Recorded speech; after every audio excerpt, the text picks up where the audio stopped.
I've saved up all this money and now I'm finally retired. But why am I so scared to spend my own money? That's today's topic. Let's jump in.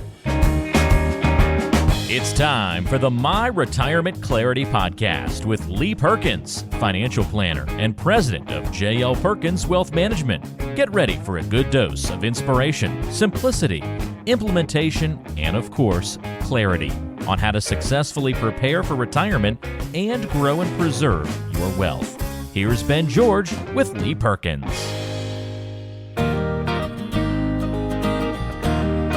Hey there, thank you so much for tuning in. I'm your host, Lee Perkins, and as always, we really appreciate you tuning into the show. I do this show every week to help you make better decisions so you can enjoy an amazing retirement. And the topic of today's show is one that I think is going to be pretty interesting because it's something that a lot of people seem to struggle with. And that struggle is simple. It's giving yourself permission to spend your own money when you retire. And this is not something that's new. It's something that I think people have wrestled with for a lot of years now.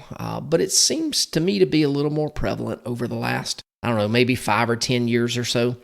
And I don't know if it's because of the polarizing political environment that we've been in for a little bit now, or if it's just a 24-hour news cycle that we're in right now and have been in for a while. But for some reason, people seem to have a lot of trouble spending their own money. I mentioned this in a recent podcast that my industry, the financial planning industry, probably doesn't help people handle this whole situation mentally, because all you hear about is, hey, whatever you do, don't run out of money. You don't want to run out of money and have to become a greeter at Walmart. So my industry sort of perpetuates that fear. So the idea for this show came about really from a conversation that I had with a guy a couple of weeks ago. And he asked me the question point blank. He said, Lee, I'm scared to spend my own money. Why can't I spend it? And this was really a genuine question from him, because it was a concern that he'd been wrestling with for, just a couple of months. He recently retired, and so now he's facing the number one financial change that somebody who retires faces, and that is his paycheck stopped. Now, to give you just a little bit of background on the situation, the guy has plenty of money. We've discussed his situation over and over, and there's really virtually zero chance that he's ever going to run out of money. He's got plenty of it. Even without the paycheck and with a monthly distribution that we've talked about, he's going to be fine. He knows it, and I know it. However, something psychologically changed for him when he retired. And so all of a sudden, he started questioning whether or not he had enough money. So we talked through this a little bit, just sort of trying to figure out the real source of the problem. His need for income hadn't changed since we did this. The original planning, the amount of money that he had hasn't changed. So the only thing that has changed is how he thinks about his retirement savings. And so here's what happens when somebody retires, and I've seen this hundreds of times now. Our mind starts going in 1,000 different directions. We start letting just outside noise impact us just a little bit more, or a lot more than it did when we were working. Because, of course, while we were working, that paycheck gave us a little bit of peace and a little bit of comfort. Yeah, we could log on, see our 401k account, and if the market's down, we see the balance going down, and we don't really like it, but in the back of our minds, we know we don't need it right now. That's for something in the future. We got a paycheck coming in right now, and the 401k or the IRA or whatever it is for later on. But now that account balance, once you're retired, seems to have a bigger impact on our emotions than it did while we were still working. And it's not really the same for everybody. I've got clients who get nervous every time the market goes down. And honestly, these are usually newer clients. We try to do our best to educate and provide perspective early on, and eventually people get more comfortable with things as we move forward. They begin to understand that the markets don't go up every day. It goes down, and that's just sort of part of investing. But then again, I have clients who from day one seem to be better suited to deal with market volatility. They just early on, they know that this is part of the game. So why do some people handle it different than others? I don't really know for sure. I mean, it could be a lot of things. It could be their past experiences. If they watch their parents or their grandparents grow up in the Great Depression era, they would certainly have a different outlook on things than somebody who didn't experience those kind of events. Or if they saw somebody lose all of their money in the stock market because they had everything invested in one company, and then that one company went belly up, chances are they're probably going to be a little more hesitant to put their money in the stock market. And I don't know that there's really anything that anybody is going to say to somebody to change their mind. And if I meet with somebody that tells me they don't want any money in the stock market, then there's a real good chance I'm not going to be able to change their mind. And I'm probably not going to try to convince them to do anything different because it's not going to work out long term. But what happens is when some people see the market go down for a period of time, whether it's, a day or a week or months, or maybe they look at a year like we had last year when the market was down, 20%. What happens is their minds tell them that the market's going to go down 20% every year, and they're going to be out of money in 6 or 7, 8 years from now because their account's going to zero. In their mind, they play out the worst case scenario.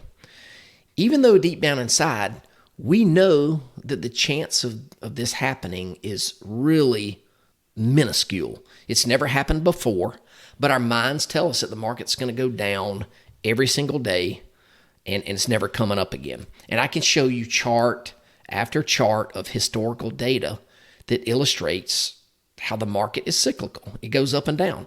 It's done it forever, and it will continue to do that forever. And to me, the investor that remains disciplined and doesn't try to time the market by jumping in and jumping out based on whatever's going on in the news right now, that person is going to do better over the long term. They're also going to worry a lot less about things. The stock market's not going to zero. If you're properly diversified and your money is spread out among many asset classes and over hundreds of companies, there's virtually zero chance that you're going to lose all of your money. The only way you could possibly lose all your money is if you've got everything invested in one company and that company goes belly up. Now, does this happen? Yeah, it does happen, but not very often, but it does. I met with a guy, I don't know, maybe 2 or 3 years ago now, who's got every penny of his life savings in the stock of a company that he's worked for his entire life. And it's a really great company. And I'm not going to tell you what it is because it doesn't really matter for the purposes of this conversation. But deep down, he knows that he needs to diversify, but he can't bring himself to do it. That company stock has helped him get to where he is financially. He's made a lot of money on it, but he's setting himself up for disaster. And if that company were to go bankrupt, he'd be in a world of hurt. Now, do I think that this company is going to go bankrupt and he's going to lose all of his money? I don't. But I do know that there have been periods of time in the last couple of years where that account was that stock was way down, and he didn't really like it very much. And of course, that's when he reached out to me. But at the end of the day, he couldn't bring himself to begin exiting out of that stock into a more diversified strategy. Maybe he will one day, but right now, he's got an emotional attachment to that company. Super nice guy. He's as sharp as they come, but he's not ready to let go of that stock just yet. I'm sorry I rambled on just a little bit there, but I wanted to provide some perspective. But the bottom line is our mind plays tricks on us, and it tells us that worst case scenario that we're imagining is more of a reality than it actually is. Again, if you're properly diversified, that doomsday scenario is just not going to happen. Hey folks, Lee Perkins here. If you've listened to this podcast for any amount of time, you know how much I hate taxes, and I know you probably do too. Our politicians are completely out of control. Their spending is off the chart, and you've got to be prepared for increasing taxes in the future. So we've written a book called Diffuse. 7 Steps to Protecting Your 401k or IRA from the Ticking Tax Time Bomb. You're going to want to grab a copy of this book and learn how you can protect yourself. Then you'll have to decide if you want to take action right now or if you'd rather wait until the IRS changes the rules of the game. Either way, the choice is yours. To get a free copy of the book, just text the word DEFUSE to 478-475-2050. That's DEFUSE to 478-475-2050. And we'll send you a free copy. Thanks again for listening. Now back to the show. So getting back to my conversation with the person earlier, the other thing that we talked about is a conversation that he had with a buddy of his. And I thought this was fascinating. He was explaining his concern to this friend, and this guy asked him, he said, hey, if you won the exact same amount of money that you have right now, you won this amount of money in a lottery, and if the lottery money was all you had, do you think you'd be able to spend the money? And he answered, yeah, absolutely, I could spend the money. So let me kind of make sure I explain this to make sure you understand it. I'm not saying that if he won the lottery and he doubled his money. I'm saying that if the amount of money that this person has, the original source of the money was winnings from a lottery rather than 30 years of working at his company, his attitude towards the pot of money would be completely different. And I thought this was fascinating when he told me about it, and it sort of shed some light on the whole situation that we're talking about. So why would this be different? Well, we kind of talked through this, and so here's the comparison that I would make, and hopefully it'll make sense to you. If you give your teenager a car when they turn 16, do you think they're going to treat that car the same way that they'll treat the very first car that they buy with their own money when they get their first job? Chances are that the answer to this is no. That they're not gonna wash the car that you give them like they should. I know that my kids don't. They're going to leave fast food wrappers and trash inside of it, and you're probably going to have to stay on them about getting the oil changed and just general maintenance. However, when they buy their very first car with their own money, chances are that they're just going to take better care of it. They'll keep it washed. They'll keep all the trash out of it. And they're probably not going to park right up against some other car. They're going to start looking for parking places in the back of parking lots. We all did this, and I remember doing it myself. The very first car that my parents got me, they bought from my grandmother. It was a red 1980 Buick Skylark, and it was a great car, and I appreciated it. But I didn't treat it like I treated the very first car that I bought with my own money. The very first car I ever bought with my own money was a 1992 Isuzu Rodeo, and it was a used car, and it was nice. It wasn't brand new. But I sure treated that car way better than I treated that old Skylark. Why? It's because I bought it with my own money from a job that I had, the very first job I had.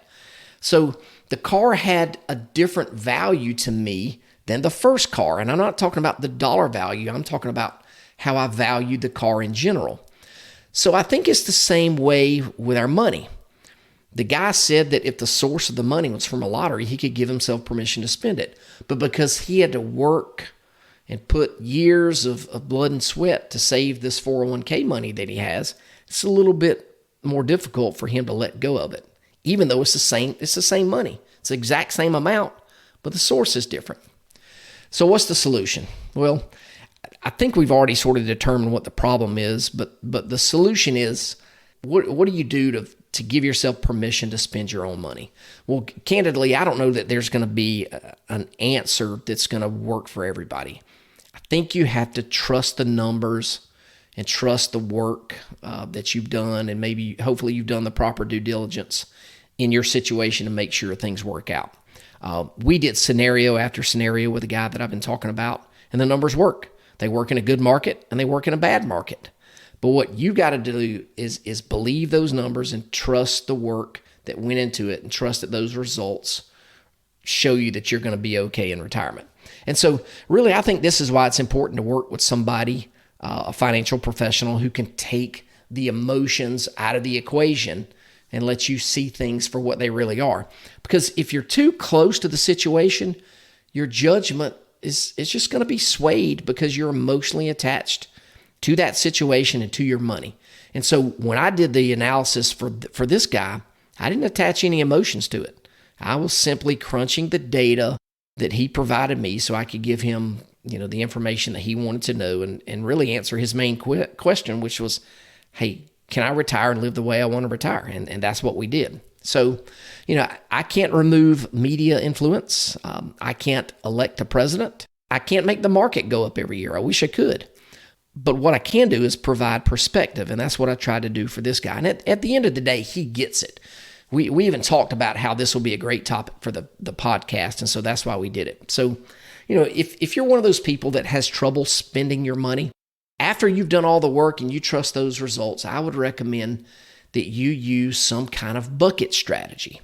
And I talked about this on a previous podcast before, and if you want to go back and listen to it, it's episode 70. But I'll briefly tell you how this works, and hopefully this will help. So wherever your money is invested, set up a separate account or a separate sleeve inside of that account where you can put some money in. And in this account, you can put 2 years, 3 years, 5 years, whatever amount of money and time that you're comfortable with. And this is going to be the total amount of money that you would need for income over that period of time. And so what this does, it allows you the freedom to draw money from this bucket while your other money is in the stock market doing whatever it's doing, either making money or losing money, depending on what's going on at that period of time. And so in the meantime, you're drawing money from the income bucket, and you don't have to worry about what's going on in the market. The income bucket is not invested in anything super aggressive. You could actually put this money in cash if you want to. It doesn't have to be in the stock market. But what it does, again, it gives your other buckets time to make money.